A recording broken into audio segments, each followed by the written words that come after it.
Hi students, my name is Ms. Candice Formaggio and I'm an academic advisor here at Southeastern Louisiana University. Welcome to week 3 of SC 101. This week we'll be learning about Google Drive, Google Calendar, Google Meet, Google Apps. Everything that you can use to be productive online using Google.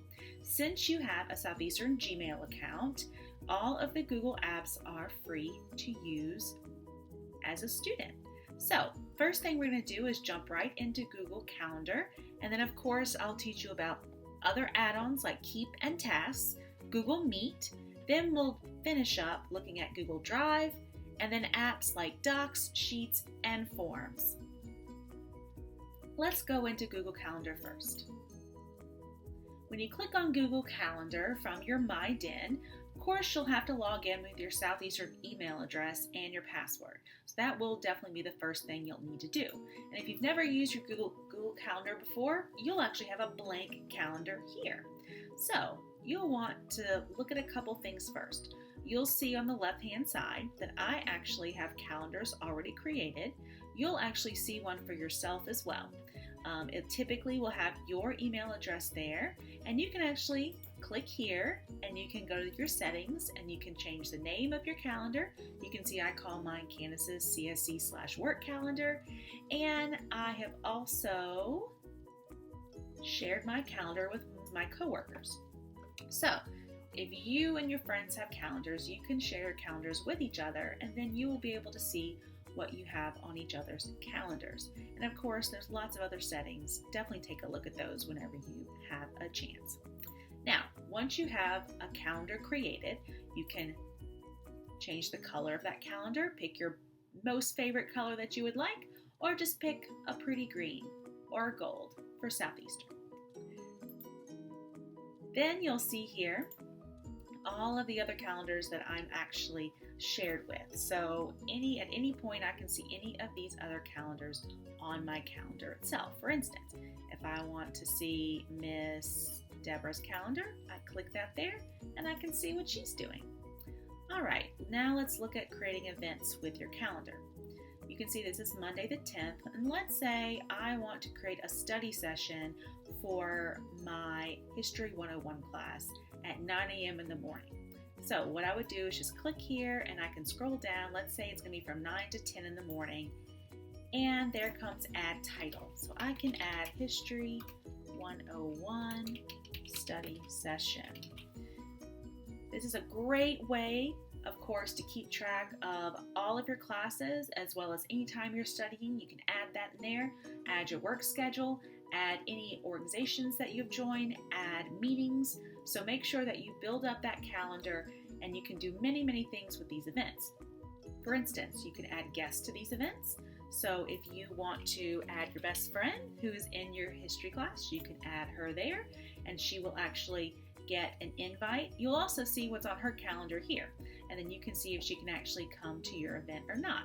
You can actually see I added Mindy, and Mindy right there, she already has something on her calendar, which is why it's showing up red there. But then you can kind of go down. Google Meet is actually the video conferencing app that's free with Google. So we know with COVID, we're probably not going to see each other in person a whole lot. So you can actually click on Google Meet and you can connect with your friends there. You can add descriptions or attachments, add a location or a room, and then of course you can hit save, click the save button, or you can click more options. There's tons of wonderful things here. Let's say you wanted to do a study session every Monday, weekly, for the whole semester. You can click weekly on Monday, or you can click custom and then click repeats on Monday, ends, let's say, on November 23rd. Okay, and then you would click done, and of course that would then repeat all that for you. You can add a notification, so if you think that you need to be reminded to do this study session, just put some time on there. 10 minutes, 5 minutes, you want an email, you want a notification, whichever way you are going to remember. And then of course, click save, and then it will ask you if you want to send invites to your Google guests. And if you want to invite your friends and you've added them to there, go ahead and click send. And you can see that it created a study session for every single Monday. Okay, let's look at a couple more things before we move on. Now, when you create this event, there's different things that you can do here. One thing that is really, really cool that's just been added is a thing called task. So let's say you have something that you need to have done. Let's say that task is going to be create study guide for History 101. You know, study for History 101, right? You might add a description. You might put a time on it. So let's say we want it done by 12 noon on that Monday. And then there are different task categories that you can add that to. And I'll actually show you how that works. So let's say I would want to add it to my work advisor. And then click save. And again, there it is right there. And I can mark it complete when I am done with it. And it checks it right off. Now, let's look at Google Keep and Google Tasks. So again, Google Tasks, kind of what you just did here. These are called add-ons. So the way that you would add this to your calendar is you click this little Get Add-ons, and then you'd look at Google Keep.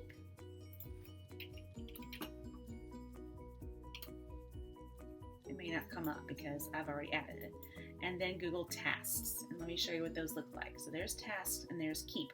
So if you click on Tasks, again, you are creating tasks based on what you need. It's a little to-do list. You can add them in there and then you can check them off. You can even put due dates on them. Very, very helpful. You can create different categories for those tasks. You might have personal, you might have work, you might have school. You may create one for every single one of your classes. That's also another really great way to keep a to-do list. What I love about them is that these to-do list items will show right up on your Google Calendar, and you can put that Google Calendar on your phone as well. So then you'll always have those tasks, the calendar, and your to-do list right there. You also may want to keep notes, and a great way to keep notes is using Google Keep. And again, this is an awesome, awesome way to keep notes both on your computer, on your phone, and it syncs up all together. Very, very easy. You can color code these. I really like doing that. So let's say you want to take a note here. Let's say you're in class and you're just taking some notes for class, maybe for history class. So you can say, you can title it History 101, and you can take your notes. If you go here, you can actually open it up and you can pin it to the top. So again, play around with that. It's a very fun way to take notes. Okay, so that's with Google Calendar, Google Keep, and Google Tasks. Let's jump into another set of apps. A cool way to get to apps through Google, you just click on this little app here and you will see all your different apps available. I know you know how to use Gmail, so we're not going to jump too much into that, but let's look into Google Meet. Most of your classes are going to be using some form of this, or they may be, so it's definitely a good idea to get used to it. Google Meet is the video conferencing app. Again, that's free with Google.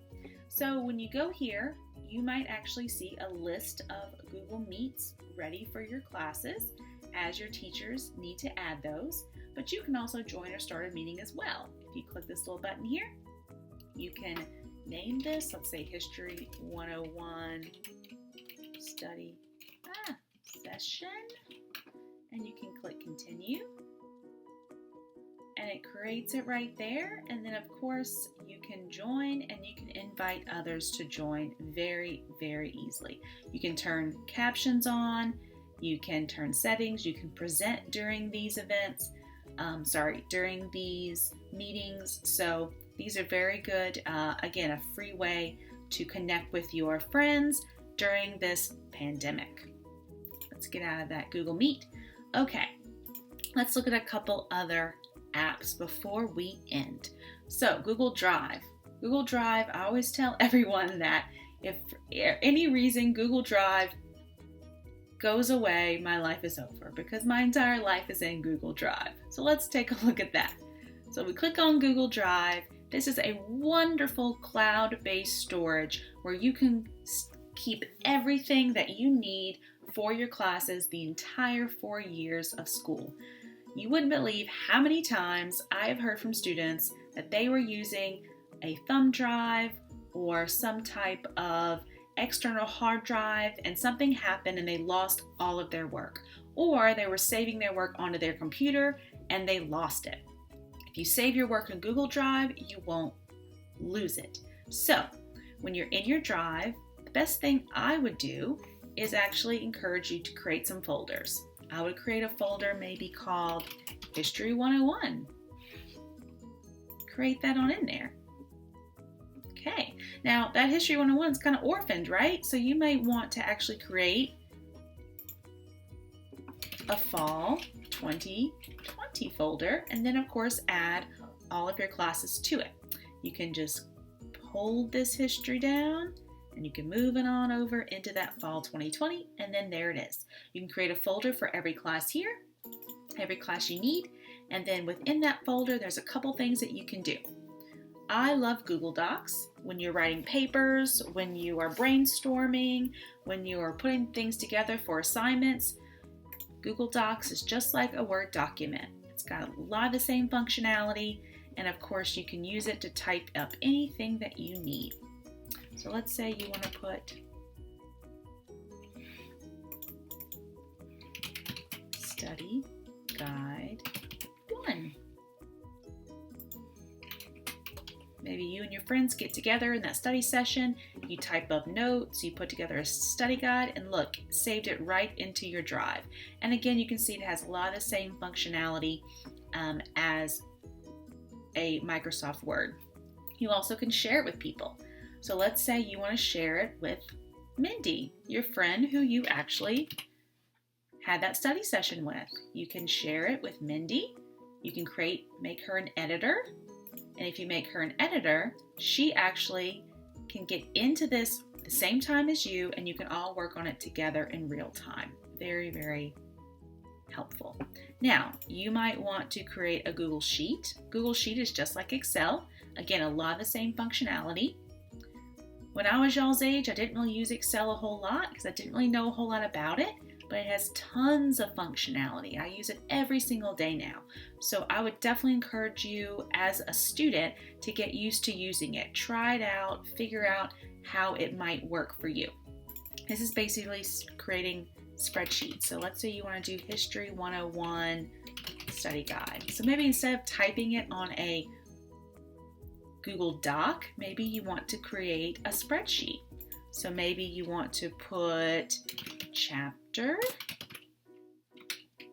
maybe you want to put topic, and then lesson, and then who will be in charge. So maybe you're going to actually go through and the first topic could be the Roman Empire. The lesson could be why did it fall? Haven't taken history in a while, y'all. And then maybe Mindy is in charge of figuring that out. Okay, so again, making a spreadsheet is very, very easy and it can have lots of functionality. A couple of other really awesome ways of studying. I've actually used spreadsheets before.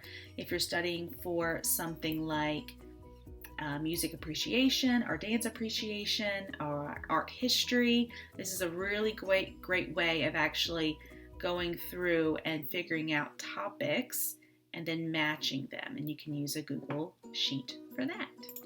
Okay, the last thing we're going to look at in this Google Drive is of course, we have Google Slides, and this is just like a PowerPoint.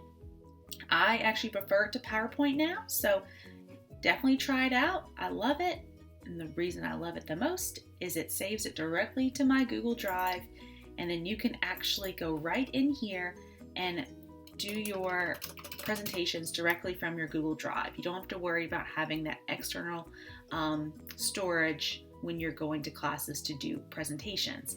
When you are doing a presentation via Google Meet, which may happen during this pandemic, again, Google Slides is a great way to do that. So let's say History 101 presentation. Okay, and again, just like PowerPoint. It has a lot of the same functionality there. Let us also look at Google Forms. This is just kind of like a little extra thing here. Lots of different areas here. Jamboard's really cool. Definitely take a look at that. But Google Forms is actually where you can create surveys or forms for people to fill out. This is very helpful if you, let's say, have an English 101 class and you have to write a paper, and in that paper you actually have to survey people. Well, the best way to survey, obviously, is with an online form. And this is a very quick, easy, and free way of making a survey. So again, let's say you're writing a paper for History 101 survey. And it adds it right there. There's different add-ons that you can add. You can change colors. So much functionality. Play around with it. It's amazing. And of course, when you get your responses, you can make those a spreadsheet right in your Google Drive. Very, very, very helpful. Okay, I think that is everything today. So again, just as a wrap up, we looked at Google Calendar today. We looked at Keep and Tasks. And again, remember, the Google Calendar is here. The Keep and the Tasks, you can get to both of those in your little apps area here. We also looked at Google Meet, we looked at Google Drive, and then we looked at Docs, Sheets, Forms, and Google Slides. So the next time you are wondering how you can stay productive and organized all in one, use Google. It's right here for you.